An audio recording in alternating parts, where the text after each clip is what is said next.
What's going on, guys? This is my 1999 Jeep Wrangler TJ, and on front is the Bulldog stubby front winch bumper.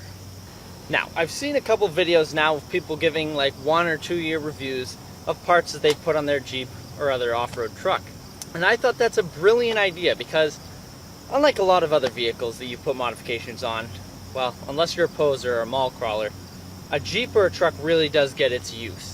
This bumper has seen a lot of shit. Coming straight on.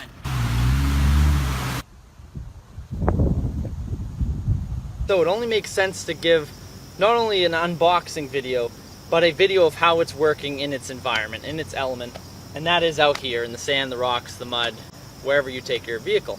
Now when I'm looking at Jeep parts, I'm looking for a long time. To find this front bumper, it took me a couple months. You know, you read reviews and some person loves it and they use their Jeep all the time, and then another person doesn't even take their Jeep off-road and the bumper's chipping or whatever. So I decided to just go for it and buy a bumper. So as I said before, this is the Bulldog stubby winch bumper for Jeep TJs and YJs. Now, like many of you, there's a big dilemma in the Jeep front bumper world. You can go full width bumper, which, as the name states, it goes all the way the full width of the vehicle. You can get a mid-width, which goes a little bit out towards the fenders, a little bit more further out there. Or you can get a stubby. A stubby leaves the whole wheel opening so that you can climb over steeper obstacles, so they say. The main advantage of a full width, you have the protection over here. You have the protection of the fenders, the grille, all that if you have a side impact. That is as long as your tires aren't sticking out further than the fenders. Now protection, that is very important to me. That's what she said. Michael, please. And that is something I considered living in New England and having deer running across the road. Whoa, what if I hit one? What if it creams my Jeep and crumples the fender in and totals all that? That was a serious consideration. I was like, well, if I get stubby, you know, I won't have as much protection. So I thought about the pros and cons of the stubby. Now with the mid-width, I didn't really consider buying. I couldn't even find that many for the Jeep TJ that looked good or were, you know, as functional as I wanted them to be. So with a stubby, I had better off-road performance. I could climb bigger things, bigger obstacles, because I had this hole opening near the wheel arch. And a stubby also looks completely badass. I love the look of a stubby bumper on a Jeep. Now on my Jeep, the tires do stick out past the fenders. I know it. I don't know if that's legal or not, but they do. When I got the new wheel and tire combo, the tires got pushed out about an inch past the fenders. So if I was to have a side impact, then most likely where it's coming from, it could hit the tire first. So then having a full width bumper wouldn't even save me anything. So finally I made my choice. I went with the stubby bumper. Now, as I said before, there are a lot of options out there for stubby front bumpers for this Jeep. Companies have been making them for years and years. So finally, when I was looking at bumpers, I knew what I wanted. Price was a big factor to me, but most importantly was durability. I actually use my Jeep, I use it a ton. I wanted something that was going to stand up to the elements, stand up if I hit something accidentally off-road. That's what it's made for, right? It's on a Jeep. So I went with the Bulldog bumper. Now, I'd never heard of this brand before. I don't even know if they make other products for Jeep, but they did make this front bumper, and I had seen it for years and years. At the time, this bumper was like $220, and that was for just the bumper. The hoop is welded on. You have light bar tabs already welded on. None of that stuff is extra, unlike, I believe it's the Rough Country stubby front bumper for the Jeep TJ. But I had a problem. I wanted to mount a winch. Eventually, I was going to get a winch, and I needed some way to mount it. So they had two options. They had this, the heavy-duty winch plate, or they had just a standard winch plate. Now, the standard winch plate laid flat. It looked like it was made of thinner steel. I don't know why they made two options, but I decided, of course, to go with the heavy-duty winch plate.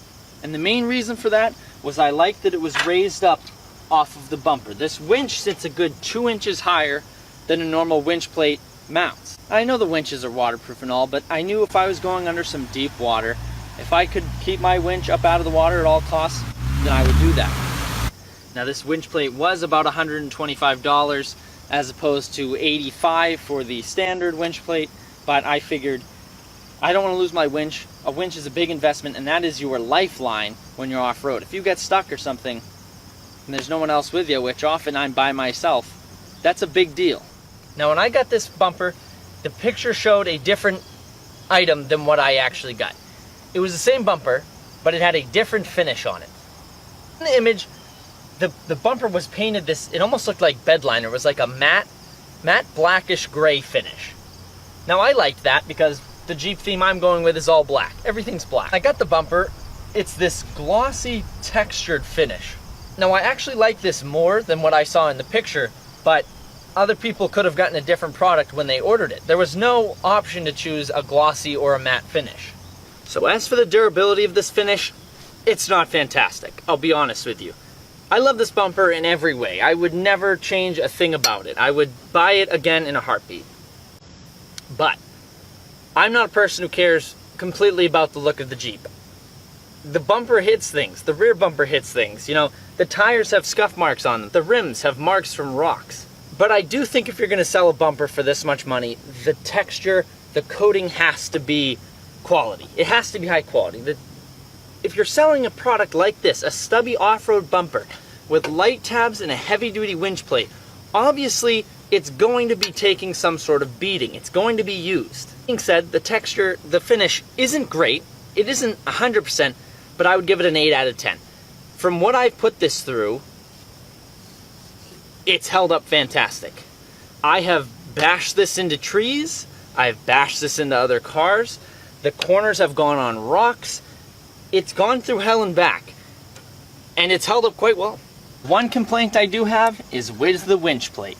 It's not the same textured finish as the bumper is. Even though they came from the same website, they're from the same company, the winch plate is painted a different texture than the bumper. It's coated in something different.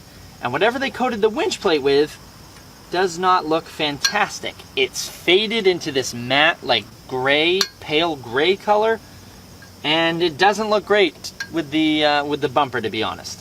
I wish they would have covered that winch plate with the same textured finish, the coating that they used on the rest of the bumper. Now, this Bulldog bumper is also equipped with D-ring mounts, shackle mounts, whatever you want to call them. These are included, they're not an option, and they're welded on. That's what I like about it. Now, on here I have some Vault 3/4 inch shackles. Those I'll cover in a different video, but those have worked great. And I've had these on for the same amount of time that I've had the bumper on. Now, I've pulled a lot of things out.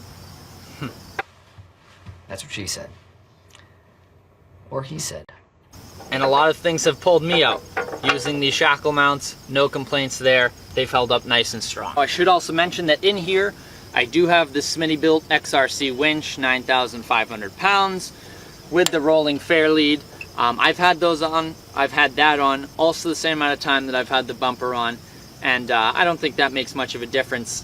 The winch plates are pretty universal for the mounting holes. I just figured before any of you asked, Smitty-built XRC 9500 with the rolling fair lead. That's on the heavy-duty winch plate, mounted to the Bulldog stubby front bumper. Now, as for install time on something like this, it took me about an hour and a half. It took longer to remove the stupid milk jug plastic ends of the stock bumper than it did to put a lot of this on. It was fairly easy, it bolted right on, no modifications had to be made, and I did it on Christmas morning in about an hour and a half. Half of that time was spent drinking eggnog. And so that, my friends, is my 1.5 to 2-year review of the Bulldog stubby front winch bumper for Jeep TJs and Jeep YJs. Now, as I said before, I love the bumper. I love the way it looks. It's held up to what I put it through, and I can appreciate that. The finish, you know, it could use some work. Am I complaining? No way. Fits my winch well. It's worked well. The shackle mounts have held up to the abuse that I've put them through, being pulled and pulling other things. And the bumper has held up to the love taps I've given it against trees and rocks and other things. So I thank you all very much for watching. Comment and down below any questions or comments you guys have about this bumper or about any other parts on my Jeep. Be sure to browse my other Jeep playlist that has some install videos, some Jeep adventures that I've gone on with my brother in his Jeep JK. Be sure to give this video a thumbs up if you liked it, give it a thumbs down if you hated it. Don't forget to subscribe, and I will see you guys in the next video. Happy motoring.